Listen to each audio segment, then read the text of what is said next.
చెప్తే పెట్రోల్ కొట్టించేవాడిని కదా. అంత నీ వల్ల. ఎందుకు రిషి నా మీద అరుస్తున్నావు? నేను సెన్సిటివ్ అని నీకు తెలుసు కదా. నువ్వు అలా అరిస్తే నాకు ఏడుపు వస్తుంది. ఏడుపు వచ్చేస్తుంది. మీరు మాత్రం మా మీద అరిచేయచ్చు, మీకు కొంచెం గట్టిగా మాట్లాడినా మాత్రం ఏడుపులు షీటింలు. సరే అమ్మాయిలా అలక్కు, బండి అక్కడ పెట్టు, నడుచుకుంటూ వెళ్ళిపోదాం. అదేంటి మొన్న ఆగినప్పుడు నడుచుకుంటూ వెళ్దామంటే నా బైక్ బంగారం అన్నావు. అంటే అప్పుడు ఆగిన ఏరియా మంచిది కాదు, ఇప్పుడు మంచిదే, పక్కన పెట్టచ్చు. అదేమద్దు, ఎవడైనా హెల్ప్ చేస్తారేమో అడుగుదాం.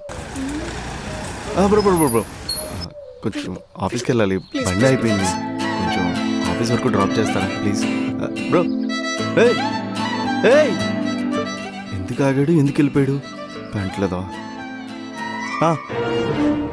మొన్న నువ్వు స్కూటీ నడిపిస్తే చాలా మంది వచ్చి పెట్రోల్ ఇచ్చారు కదా, ఒకసారి ట్రై చేయొచ్చు కదా.